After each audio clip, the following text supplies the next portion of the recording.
in the back if you'd like to follow along.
All right, welcome everybody. It is Tuesday, October 10th, 2023, and it is 6:32 p.m.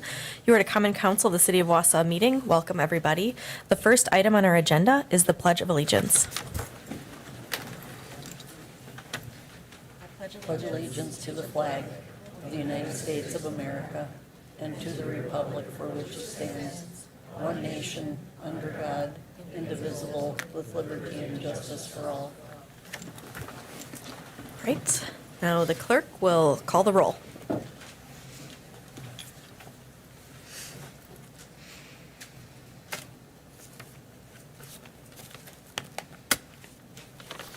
There are 10 members present. All right, thank you. Next up, public comment. Pre-registered citizens for matters appearing on the agenda and other public comment. I have two people that signed up. First up is Bruce Grau.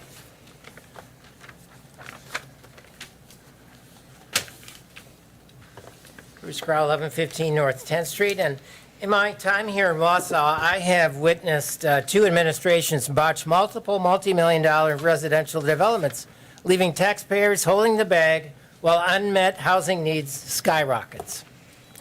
Though the faces of staff have changed, the result remains the same. The most recent offenders on the docket in the trial of public opinion are T-Wall Enterprises and Waz/Gadorzi Construction, This is now the case of the Foundry on 3rd developers versus the people of Wausau. Why aren't these developers vetted more thoroughly?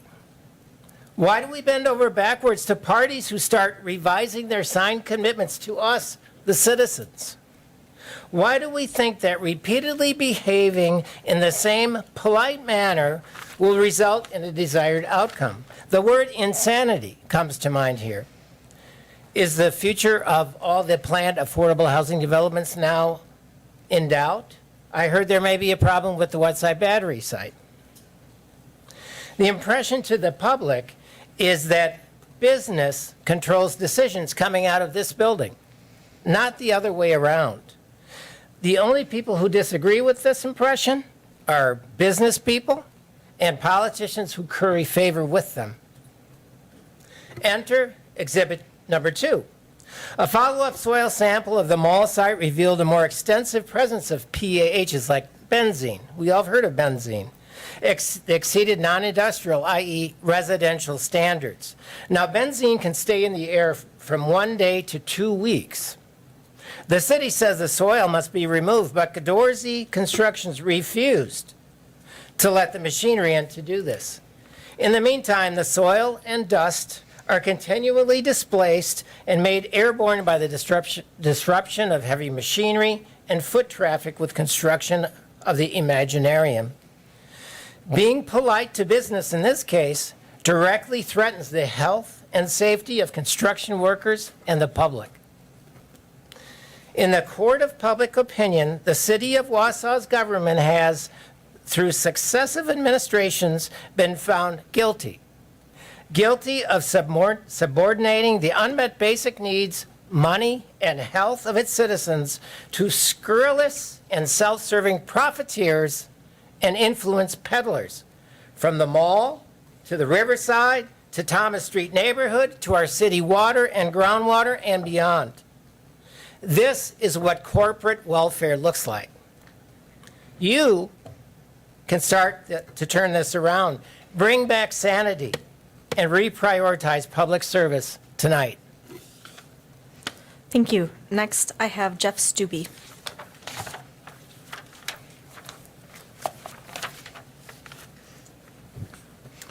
I'm Jeff Stubbe with the Dwight and Linda Davis Foundation. I live in Rib Mountain and work in downtown Wausau. The last time we were here addressing the Foundry on 3rd extension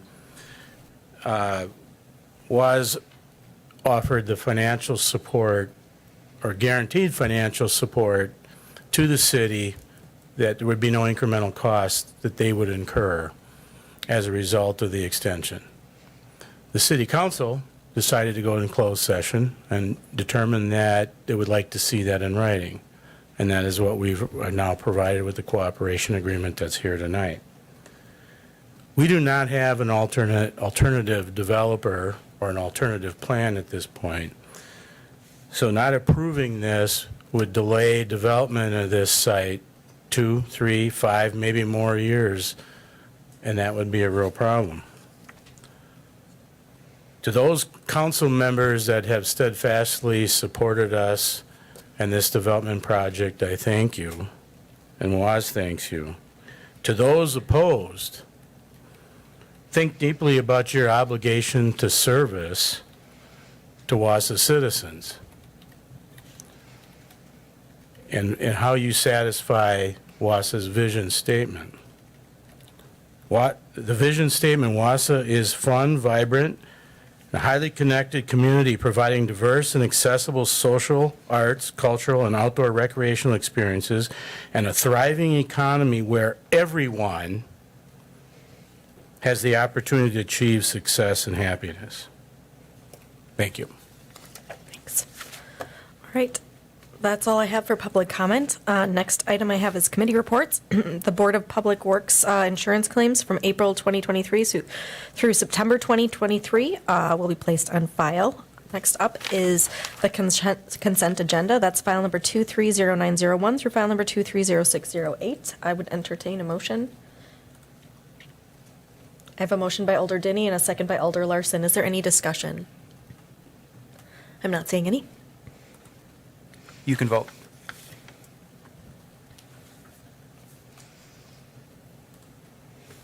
Passes 10-0. Alrighty, next up, we have mayor's appointments. I don't have anything for you tonight.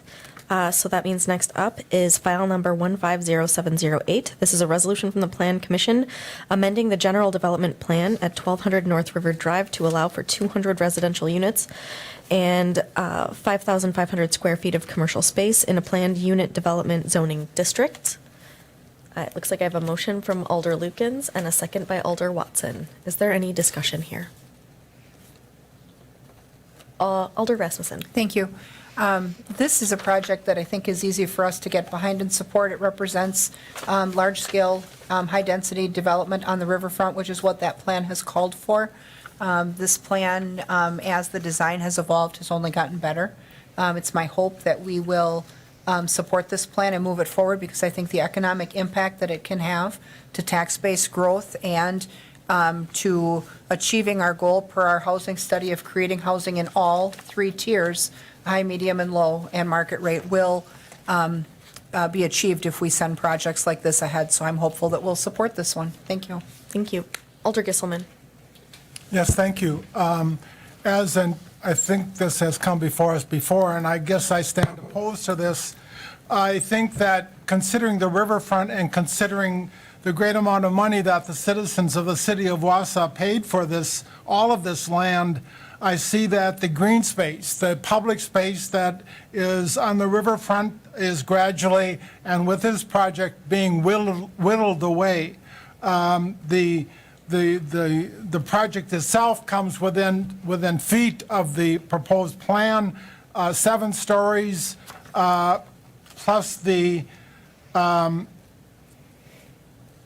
parking. It just overwhelms, I feel, the riverfront and what I think the citizens of the city of Wausau want to do and appreciate the riverfront. We paid a lot of money for this, and we continue, like I said before, continue to whittle away. And what are we going to be left with once this project is complete? It's going to be a little green space, a little bit for a path along the river, some green space here and there, a little green space along the streams, along the creek, but that's going to be it. And I think these citizens who appreciate the riverfront and the playground and all that is what appreciate with regard to the Wisconsin River.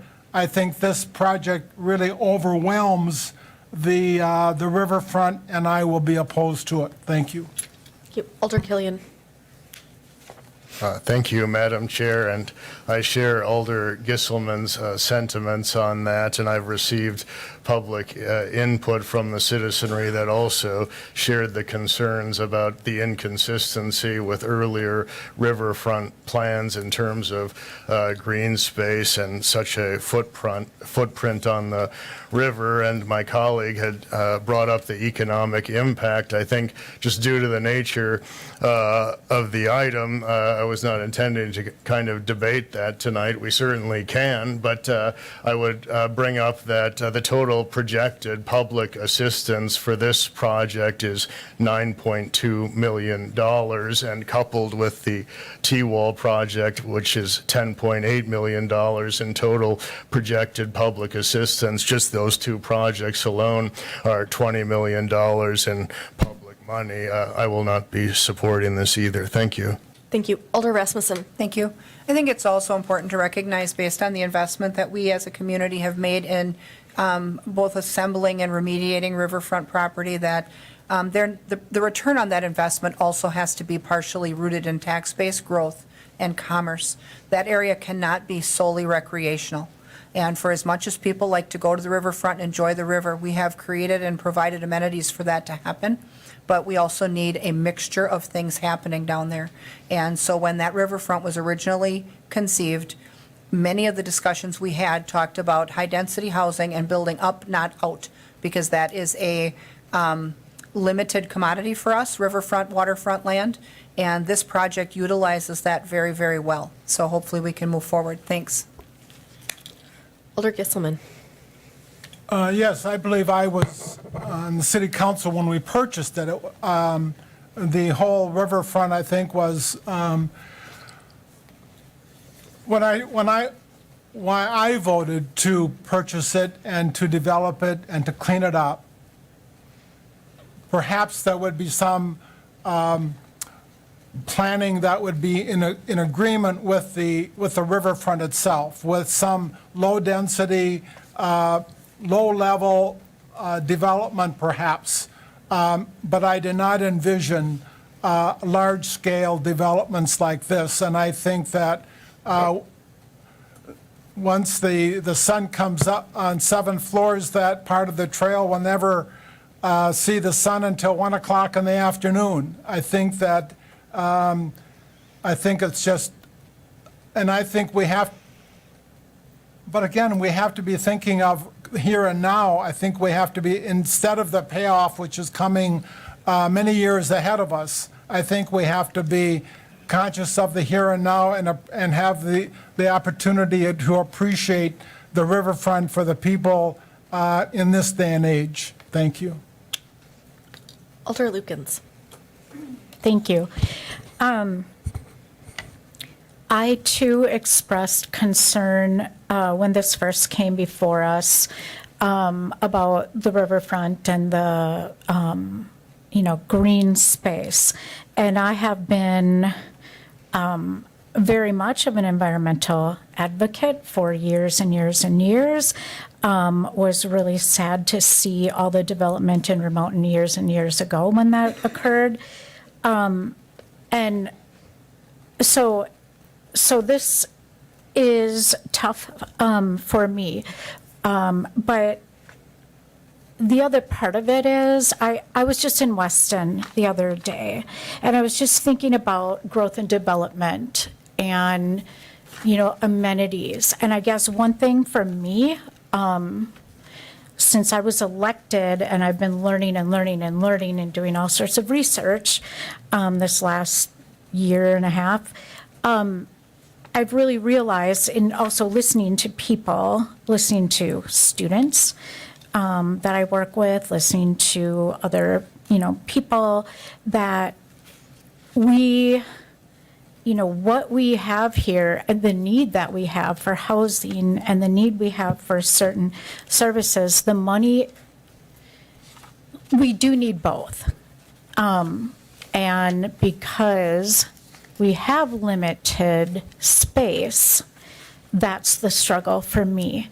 I don't like it that people use chemicals on their lawns. I don't like, but I can't necessarily change all of that. But anyway, with this development, I would like to have everything, have all of the low-income housing or affordable housing that we could, and I'd like it right now for people.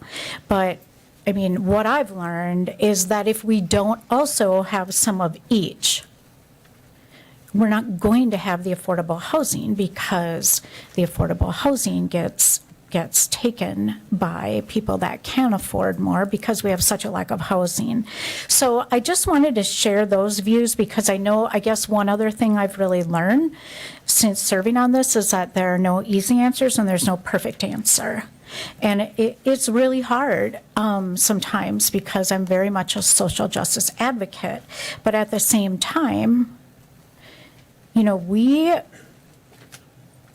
have businesses that are really struggling because we have lost, we don't have the housing. We need that kind of, we need the revenue, I guess, to be able to provide the other things that I would really like to see for people in our community. So I will,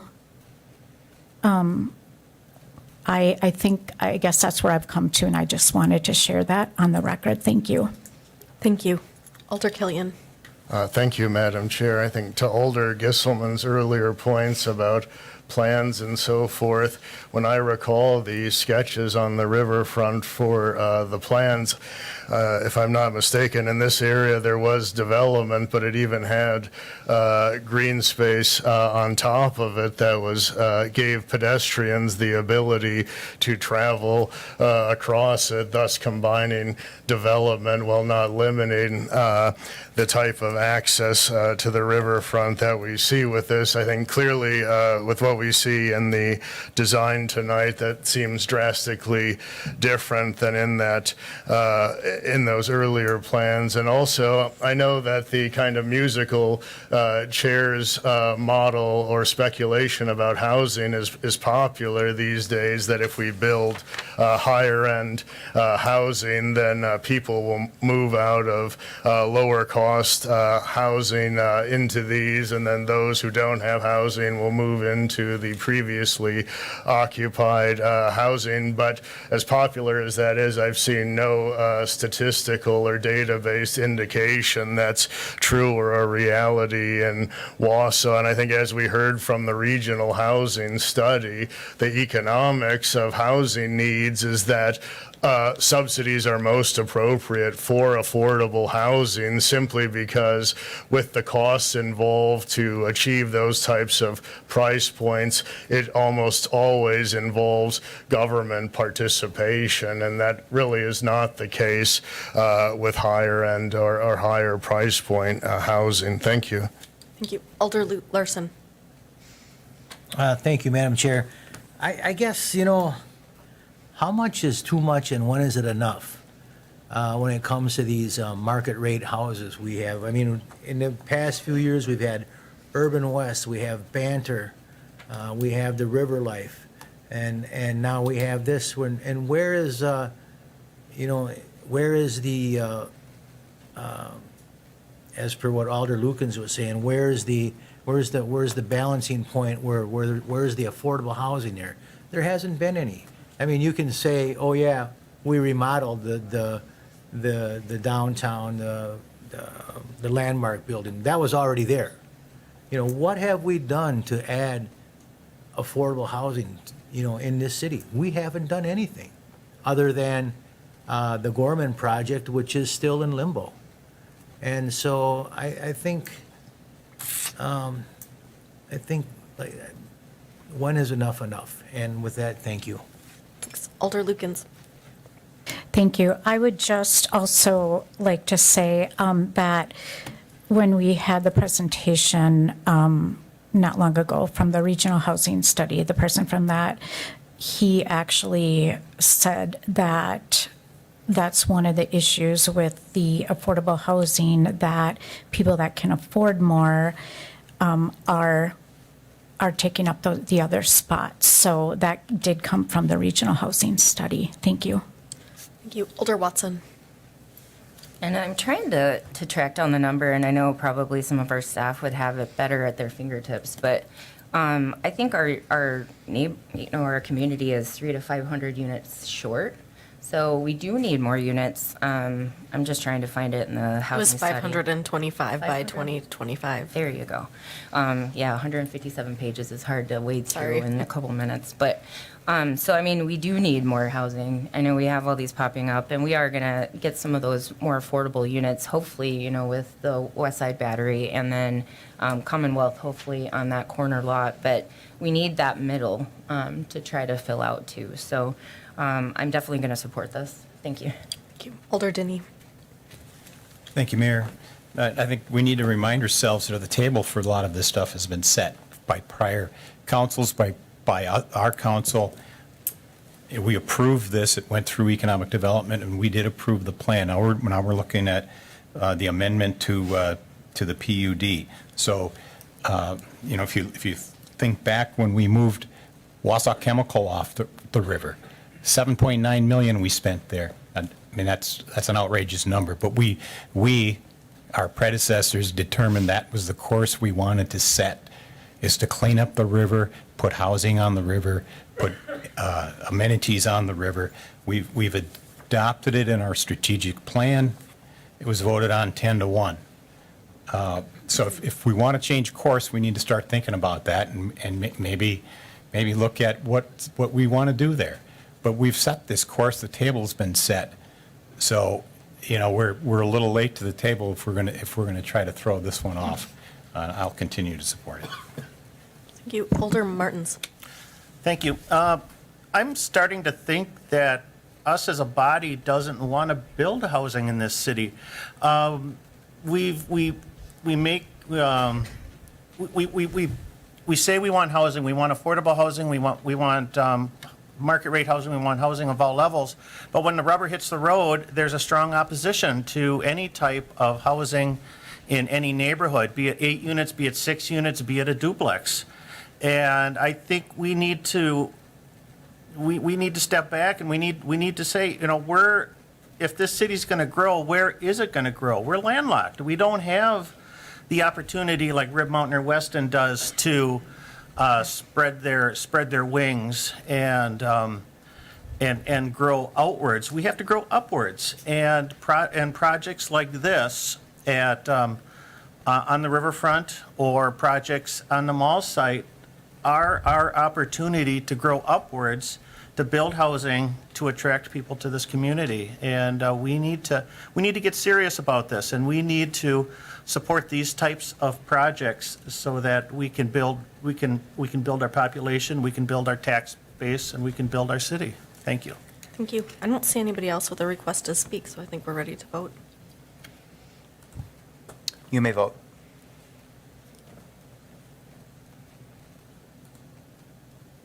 Motion passes 7-3. All right, thank you. We are now moving on to file number 230609. It's an ordinance from Plan Commission rezoning 519 Stark Street from a 2-flat residential zoning district to an urban mixed-use zoning district.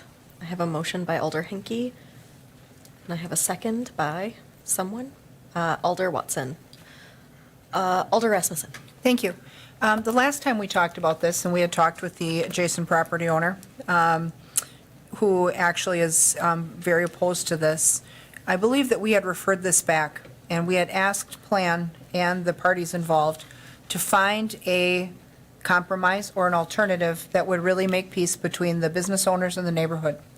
And it seemed to me at that time that one of the key components of the concern of the neighbor was delivery truck traffic through this alley. And so, excuse me, delivery truck traffic through this alley. Is there anything happening with this proposal? So I'm going to just finish. I think I recognize me. what you're asking. So I'm asking, did we solve this problem? Because, we have comments that we've received, written comments from the property owner who seems to still not be happy. Right. It seems like the struggles still exist. And I think the traffic concerns through the alley, if these are delivery trucks, are for, children that might be near the alley, people who access their driveway and their garage from the alley.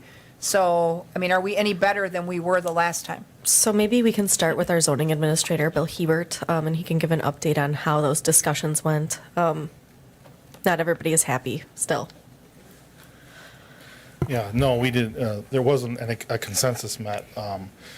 We worked to try to get the owner and the business owner and the neighborhood owner to try to come to a compromise.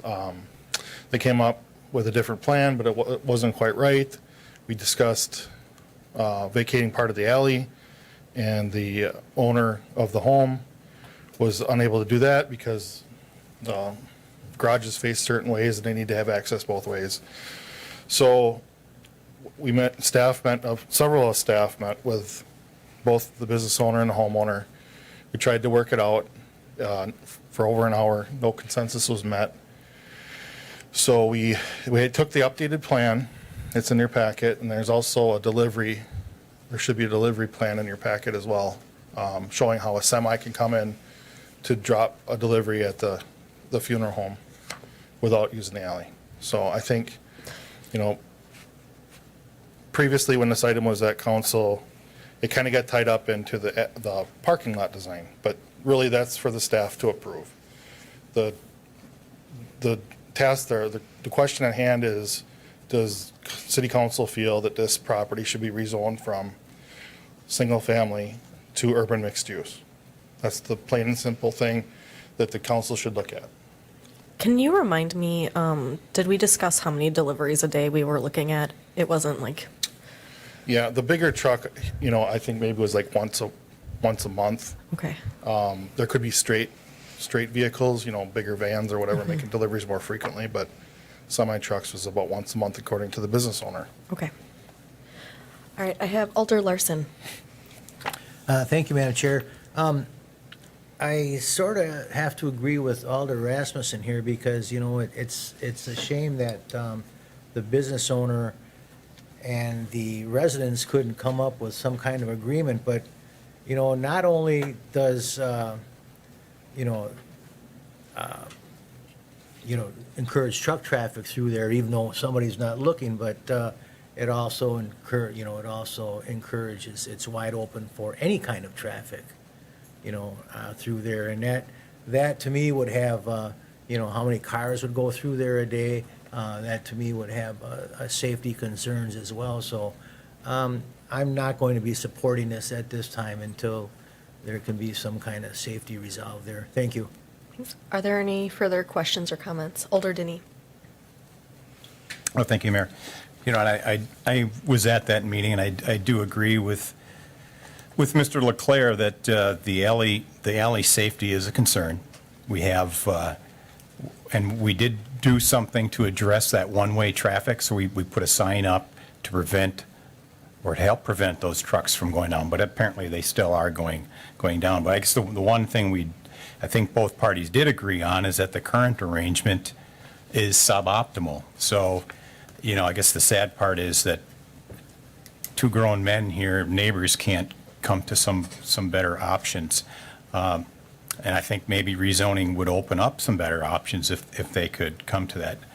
But I don't know if I know we don't like putting conditions on zoning, but if we could put a condition on the parking lot plan, I would recommend that before the plan is approved by staff, that we get both parties in an agreement, and if we can't get agreement, maybe they would agree to arbitration with a third party that could help settle it. Thank you.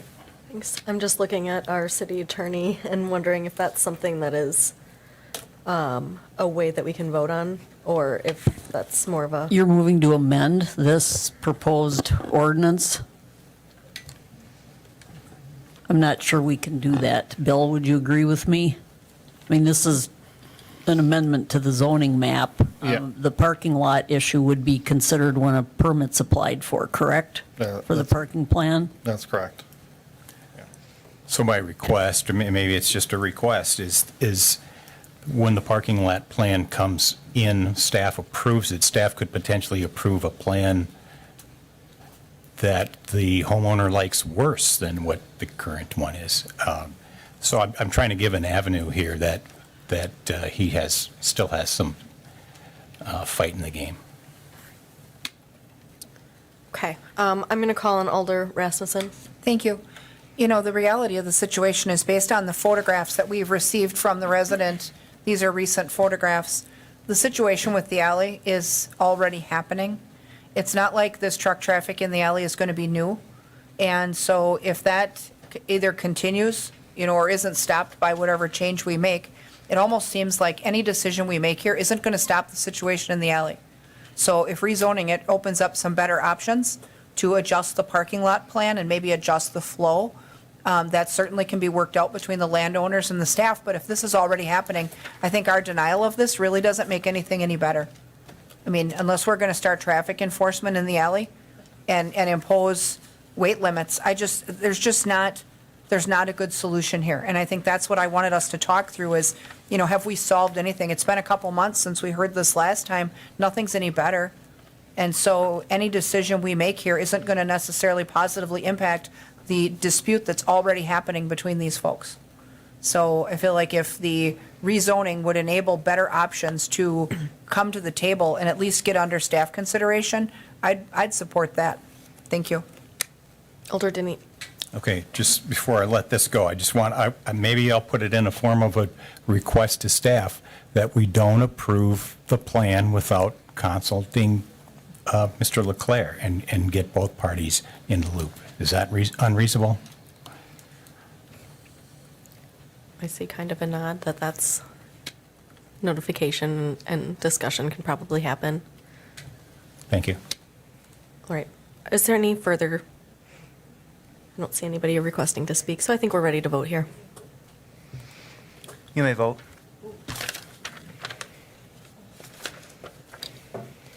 Motion passes 7-3.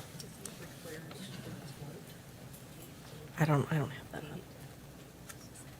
Bill, does that not require a 2/3 vote for rezoning?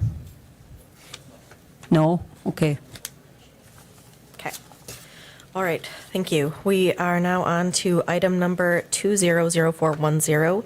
It's a resolution from the Economic Development Committee approving the Second Amendment to the Development Agreement for Banter at 520 Elm Street. This is formerly 201 North 17th Avenue with RJ Elm Properties LLC. It looks like I have a motion by Alder Henke and a second by Alder McElhaney. Is there any discussion? Alder Larson. Thank you, Madam Chair.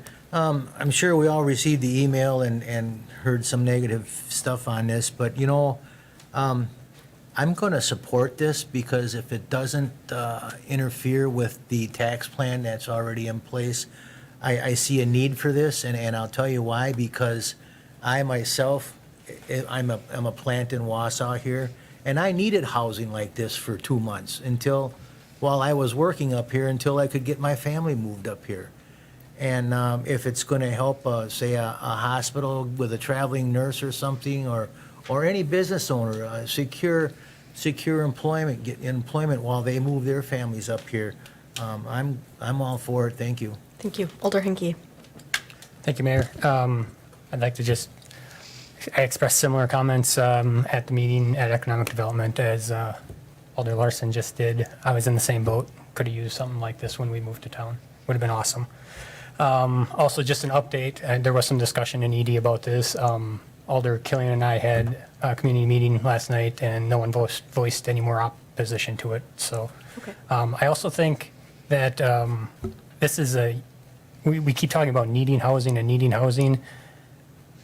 I think the housing market is going to change in the next 10 years, and the more flexibility we can add to it is probably going to be a benefit for our city.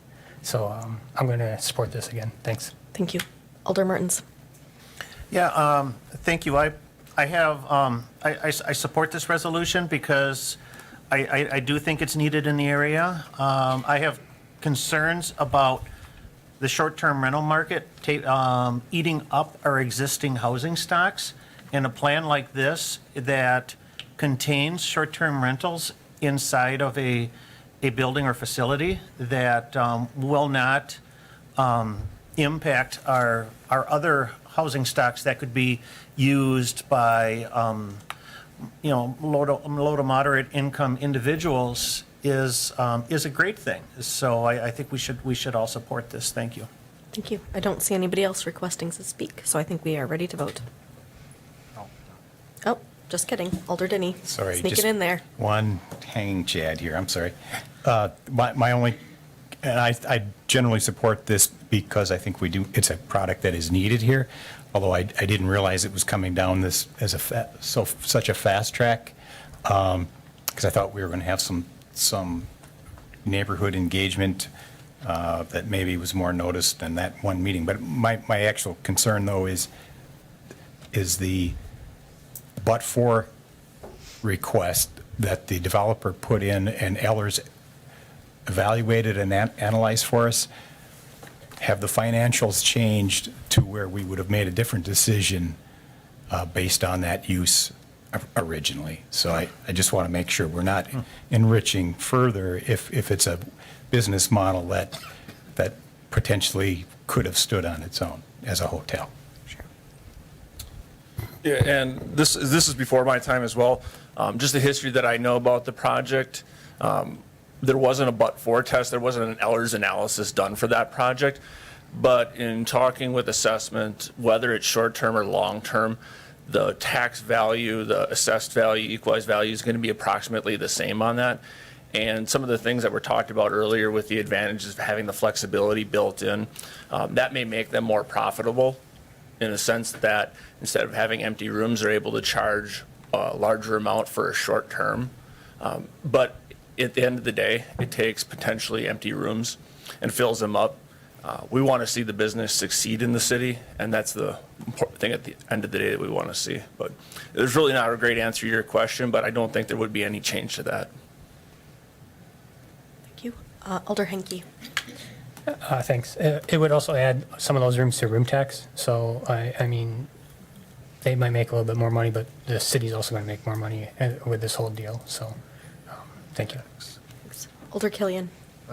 Thank you, Madam Chair. I just wanted to speak to the comment about notice and the neighborhood meeting. I think we need to recognize that neighborhood meetings are neighborhood meetings and they are not city meetings. The problem we have had in the past is when those have inadvertently converged and been noticed as city meetings.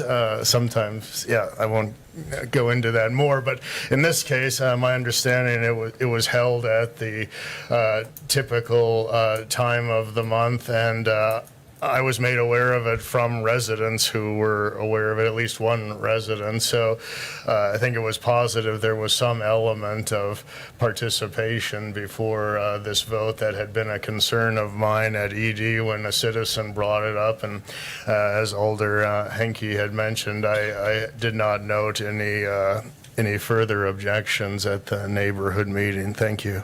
Thank you. I don't see anyone else ready to speak, so I think we are ready to vote on this. You may vote. Motion passes 10-0. All right, thank you, everyone. We are now moving on to file number 021216. This is a joint resolution from Human Resources and Finance approving police compression adjustment and permanent correction for City of Wausau Police Supervisors. I have a motion by Alder McElhaney and a second by Alder Lukens. Is there any discussion? All right, I'm not seeing any. You may vote.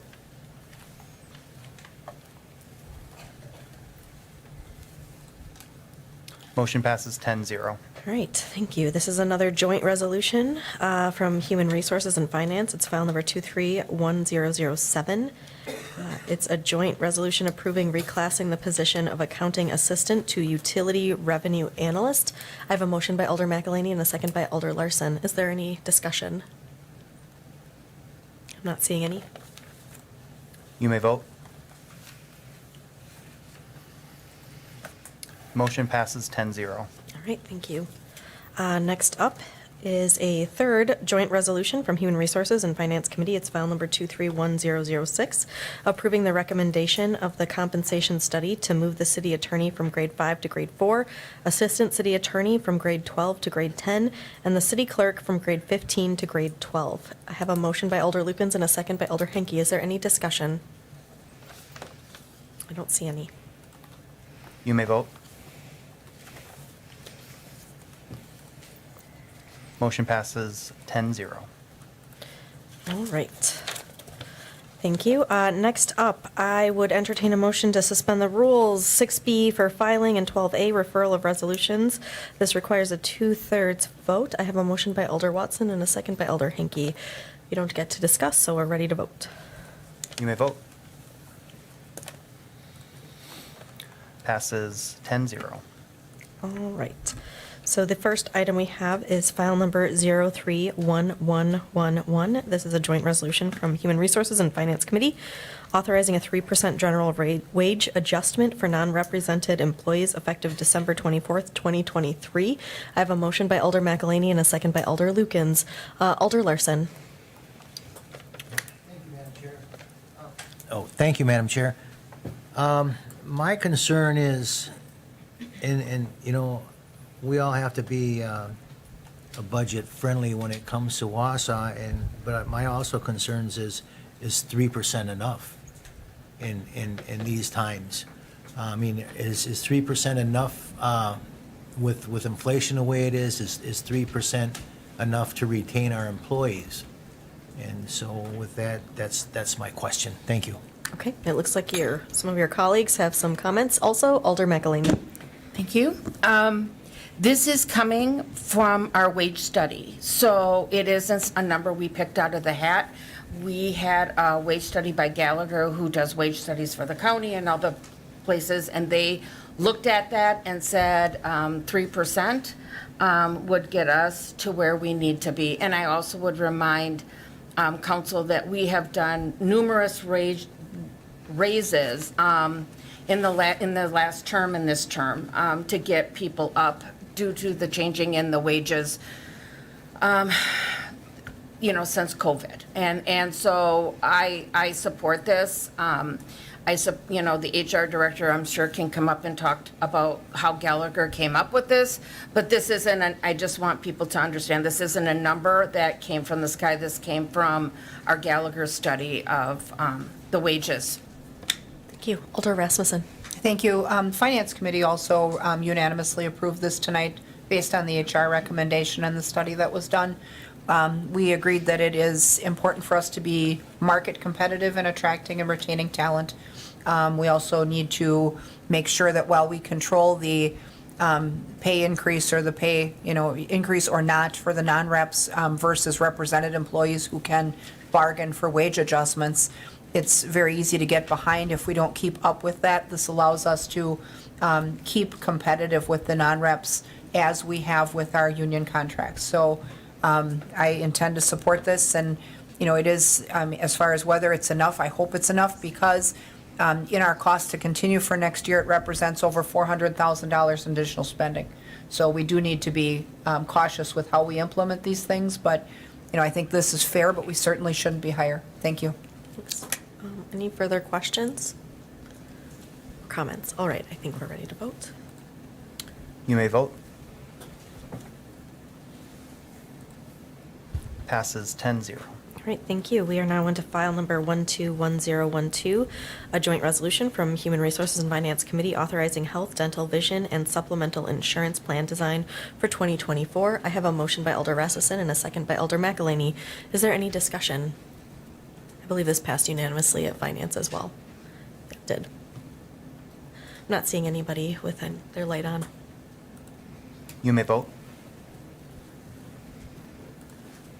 Passes 10-0. All right, thank you. We are now on to file number 121012A, another joint resolution from the Human Resources and Finance Committee authorizing CCIT inclusion on the city's health, dental, vision, and supplemental insurance plan design for 2024 and 2025. This did pass unanimously at Finance Committee. I have a motion by Alder Watson and a second by Alder Lukens. Is there any discussion? Not seeing any. You may vote.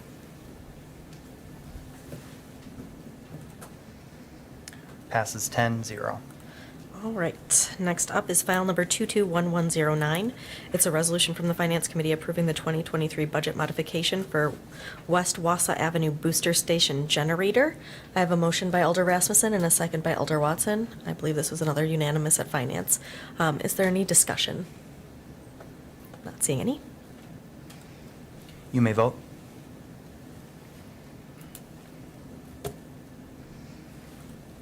Passes 10-0. Thank you.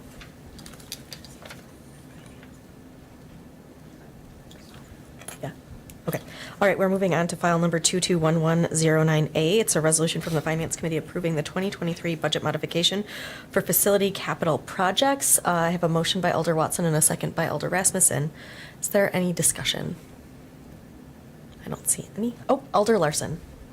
Yes, thank you, Madam Chair. Would this be for the upcoming fleet maintenance facility, or is this just for other projects? I might have either Finance or maybe our chair could answer this question. I stepped out. This is for work already in progress. The DPW garage door replacement, the City Hall paving project, Fire Station number 3 garage repair, and the City Hall chimney repair.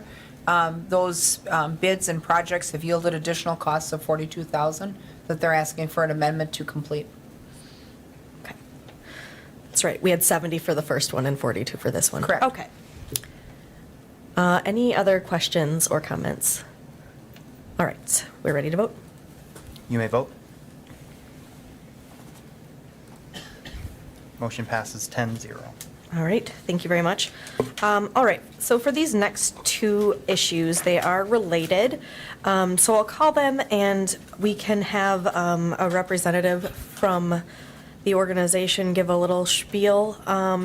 But maybe I won't accept a motion or a second until after you've decided if you'd like to go into closed session. But we still maybe want to hear the information before we do that. So the first item we'd like to hear from is file number 190921.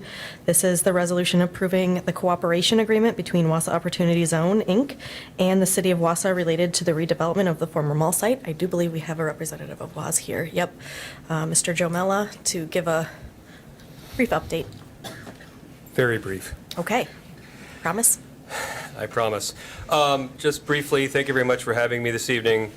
At the August 28th City Council meeting, at which time there was a request being made for an extension relating to the T-wall redevelopment of the mall project. WAS was asked to memorialize some commitments that they had made in discussions leading up to that point to provide financial support for any additional costs that the city might incur as a result of that extension. The result of that was we have gotten together with the city staff over the past several weeks, and we've hashed out a cooperation agreement, is what we're calling it, to address those specific requests that the city made and that WAS had supported. Specifically, what we are addressing is that to the extent that the city incurs any claims relating to the soil removal contract that it had in place, that WAS is going to indemnify, defend, and hold the city harmless with respect to any such claims. The city will also, that WAS will also be covering the increased cost for any soil removal with respect to that project when that soil removal commences in conjunction with the actual construction of that project. Third, that WAS will also be covering any costs that are incurred with respect to putting back in place the temporary cap portions that were removed, or the cap portions that were removed from that site for the Foundry on Third project. The agreement also provides for some additional communications procedures so that in the event that WAS learns of anything that could potentially impact or cause increased costs to the city, we let the city know as soon as possible so that they understand what's coming down the pipeline, and we can all sort of cooperatively address those things as they come up. So any questions for me about that? If this body has any questions, I have Alder Rasmussen.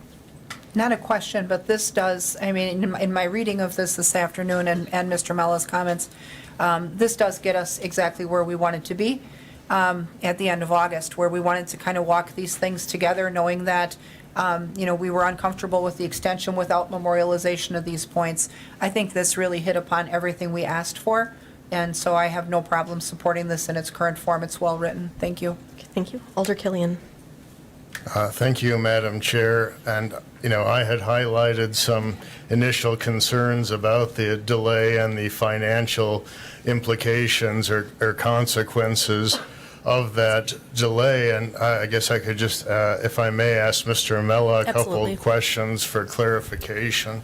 So in this cooperation agreement, Mr. Mella, will the city only be indemnified for and covered for the specific items that are inventoried in the agreement?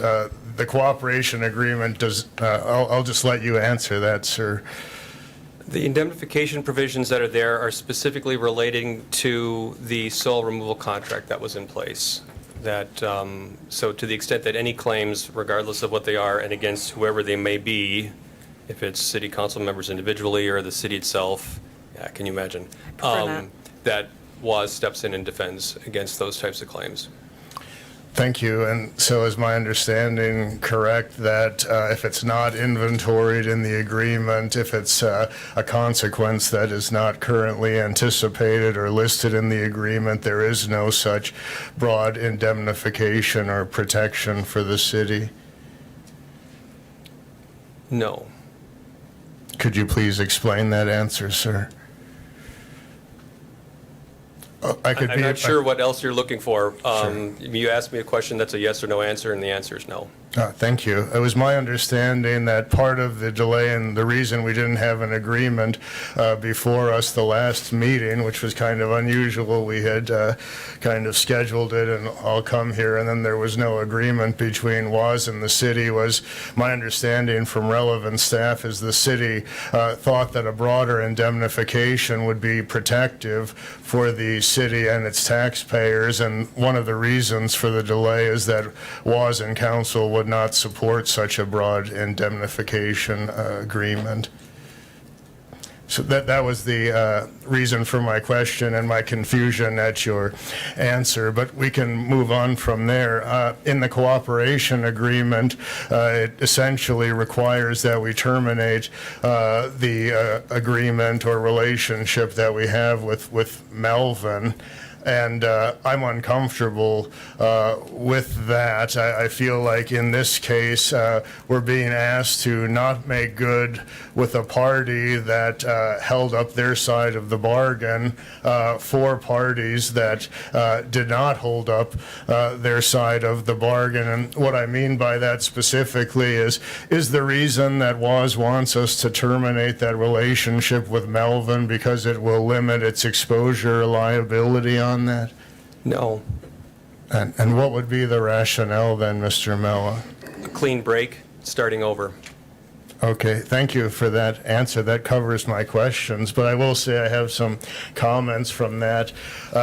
It's my understanding from other professionals in this arena that it would indeed limit exposure and liability for WAS if we are required to do that, and I'm highly uncomfortable with it. I certainly will not support that, and that was not really the intention when this was brought up initially about covering the city for delays. This is a company that the city contracted with. A third party interfered in that work by rejecting site access. They could not do the work. They've filed a demand letter for the amount they were supposed to make on that work, and I believe that the dignified, honorable thing for the city to do is to make good on that. And that not only makes good on our relationship with this company, it also sends the message that if you do business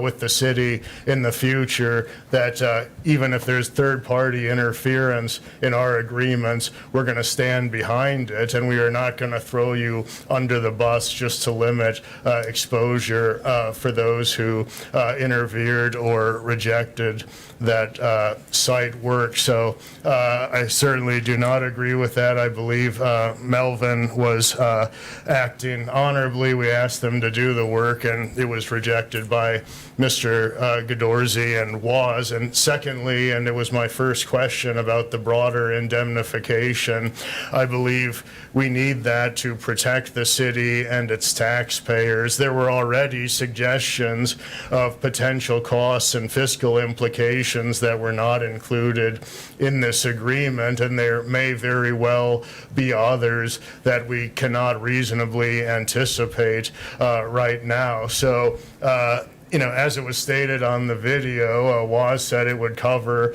any costs of the delay. So that's what I'd like the agreement to include, and not costs by throwing our contractor partner under the bus to limit exposure, but the costs that we had told him they would be paid. And then also it should cover, and it's the reason I believe the city had sought a broader indemnification.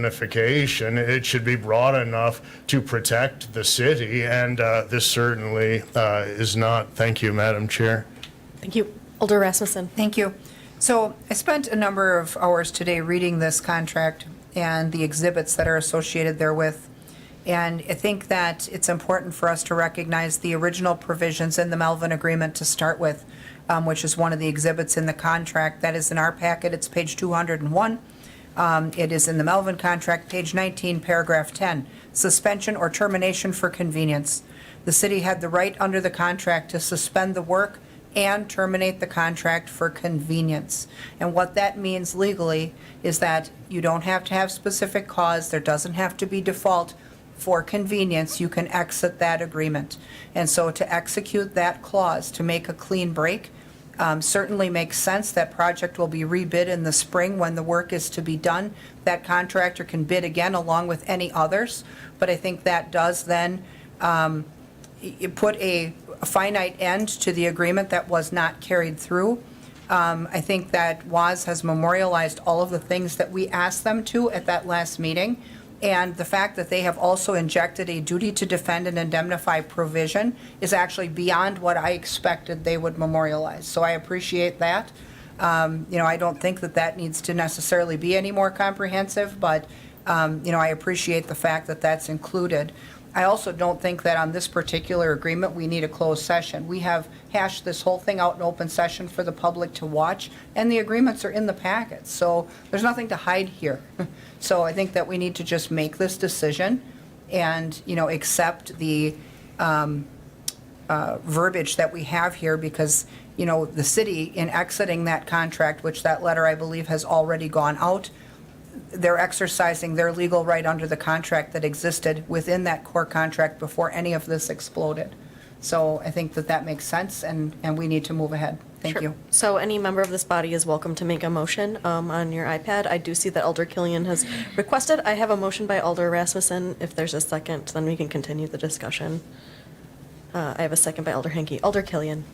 Thank you, Madam Chair, and I would like to go into closed session as I think there are some legal and financial things that would be appropriate for a closed session, but I will speak to the comments made about terminating the agreement, and we can discuss this with council in closed session if that is the appropriate circumstance. But yes, I think it's important that the body know and the public know that by doing this, it is, in my understanding, to limit exposure or liability for WAS in terms of the potential costs or ramifications of the delay vis-a-vis Melvin. And if that is the case, and I'd be eager to discuss it in the appropriate setting, then that does not reflect well upon our city. So it is incumbent upon us that we make good on our agreements. So yes, I would certainly support going into closed session unless council would like to air out all the questions and comments currently in open session, and we're able to do so, then I'm perfectly fine with staying in open session. Thank you. So if somebody would like to go into closed session and we have a motion already to approve this resolution, what is the best course of action, would you say? Does it supersede, does closed session request supersede the motion on the table? Good question. Sorry, we got, but while you research that maybe, or do you want to? What does the body want to do? I mean, I have some people who have requested to speak, so I can call on them if we want. okay. Okay. Yep. Alder And Larson. further discuss. Thank you, Madam Chair. I do think that a closed session is necessary on this. I have some questions in regards to Alder Rasmussen's thing, when she spoke and said, the city in a clean break with this. Well, the city didn't make the clean break with this, WAS did. And I think this needs to be discussed more in closed session. We need to get this done and get it done right. Thank you. Okay. Alder Denny. Thank you, Mayor.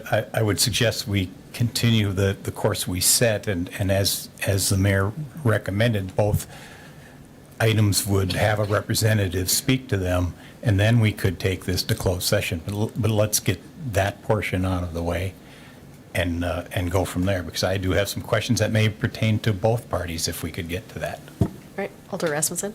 I believe one of the. Point of order, Alder Rasmussen has already spoke twice on this. Once. I'm not, I know it says 3 on here, but since we had the motion, we haven't really been, I didn't keep track of before or after. Is there opposition to allowing Alder Rasmussen to speak? Yes. Right. So I guess we can vote. That's fine. Let's vote. Okay. You're voting on whether or not to allow Alder Rasmussen to speak for a third time. And a yes vote is to allow? Is to allow it. A no vote is to not allow her to speak.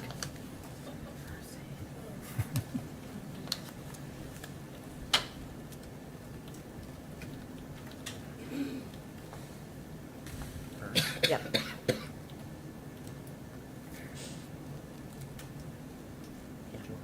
Yes. This requires a majority vote. Okay. They can vote.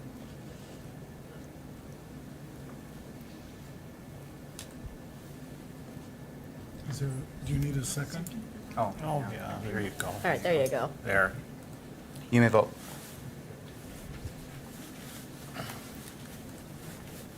Motion passes 9-1. All right, Alder Rasmussen. Thank you. So,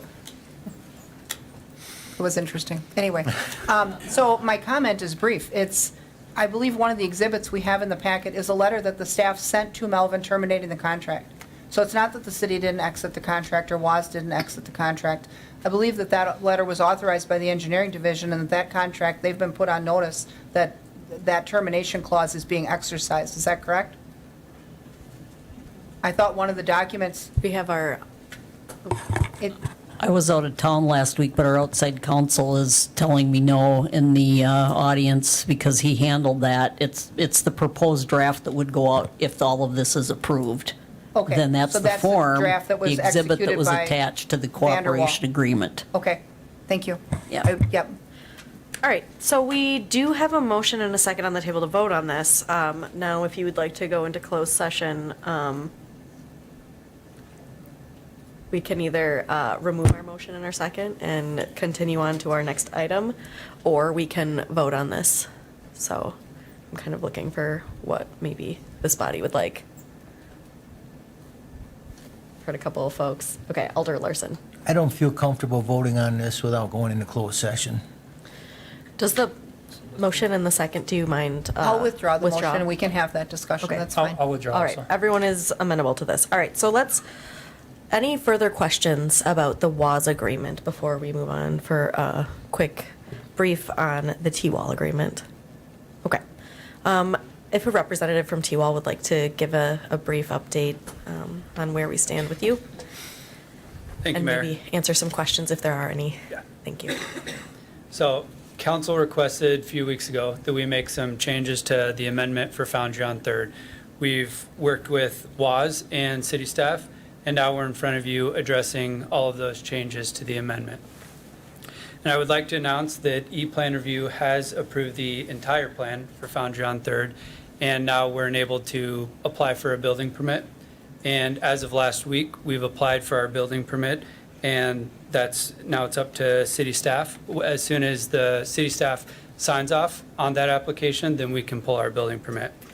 And I would just like to mention, a couple weeks ago, I spent a few days in Wausau talking to over 50 business owners, 50 business managers as well.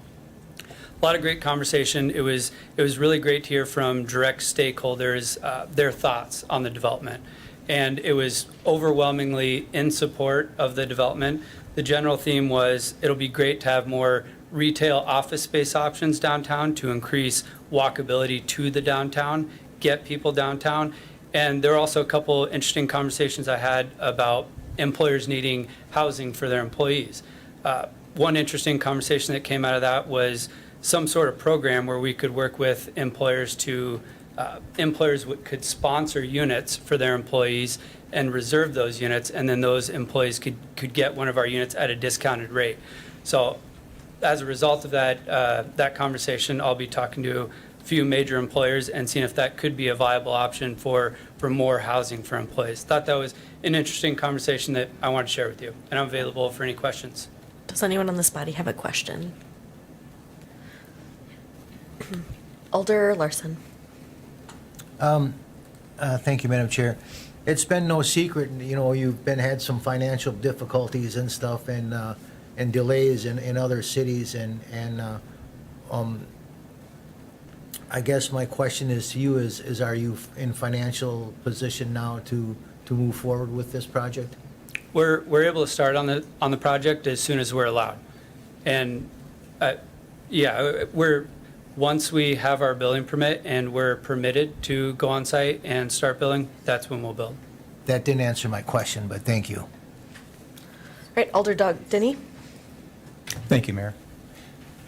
So we're sitting here at about 20 weeks since we originally noticed of this, and we've got roughly 20 weeks to go before, be March 1st. That would be 90 days in advance. And discussing with our engineering department, we're going to need somewhere between 60 and 90 days for the city to do its part in the agreement, which would be to contract for another Melvin situation. We do the cleanup, do the planning, do the infrastructure that we've agreed to. So would it be unreasonable to expect a notice to proceed from either WAS, T-Wall, or a combination of the two in a joint letter that would say, we're ready to go, city, please proceed, so that we don't find ourselves in a similar position where we're doing work that we could have not done had we known in time. So I'm looking for, I don't know whether that's 60 days or 90 days, but something formal from you that gives us the authorization to spend more money on this project. So we'll be working directly with WAS and with the city, coordinating our efforts when we're ready to start construction. That way the city has enough time to bid the project out and complete their excavation, ready for us to begin construction. Okay, so just to follow on that, then that would be a formal notice to proceed and a letter on WAS/your letterhead, or how is it? Or do you expect that to be a phone call? I mean, I'd expect it to be in writing. It could be a phone call, it could be an email. I'm consistently on the phone with economic development, with city staff, coordinating our efforts and where we're at, updates and everything. So I imagine it'll be the same process that we've continued to follow to keep everyone updated on where we're at in our efforts.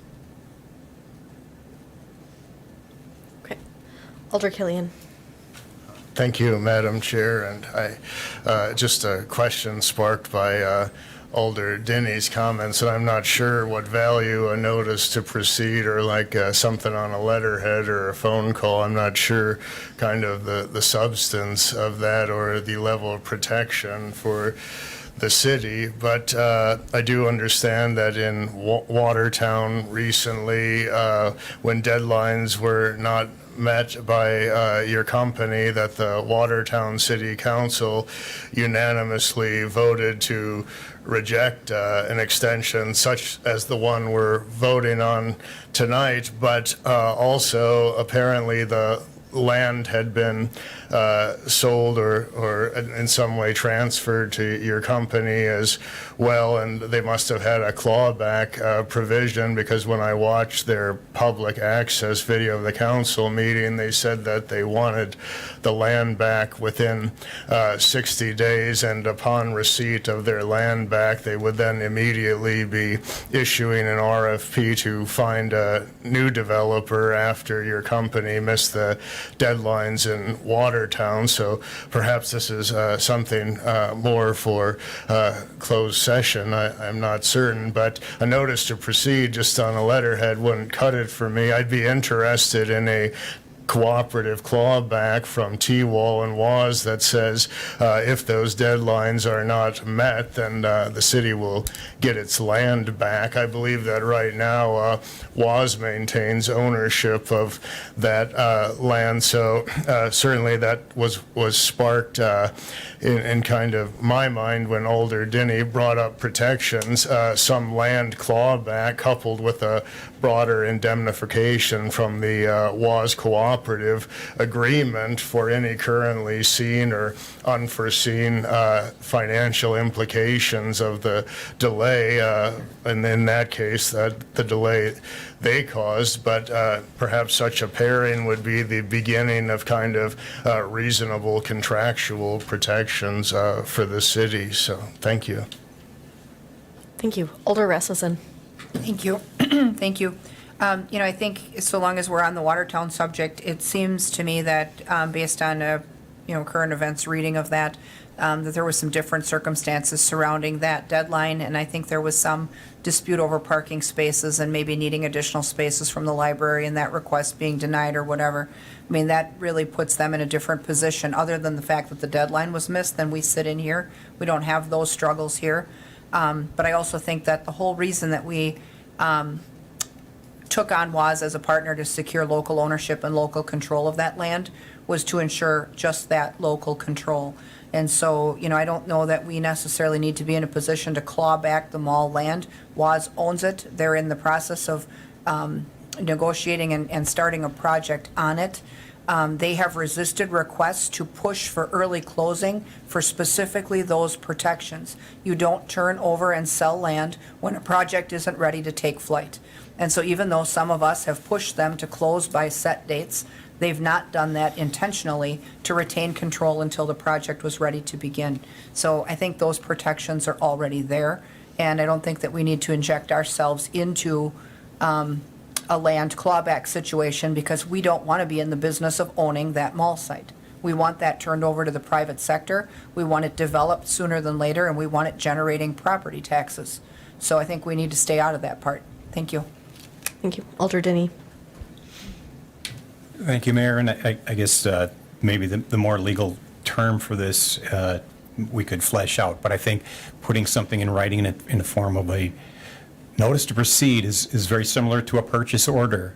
It is a binding contract once it's given. So the implication would be, once the city puts a shovel in there to start fixing that, and they come to us on June 1st and say, sorry, we're not ready, we've spent money at your notice. So we would expect then to, if it's 155 or whatever that turns out to be next year, we would expect to be protected.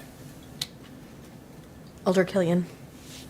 Thank you, Madam Chair. Yes, it was, I think, stated by my colleague that one reason we had worked with was to ensure local control and protections. I'm not certain what protections we've seen to date. Just tonight, we're going to be voting on the financial implications of the interference in our third-party agreement to remove soils.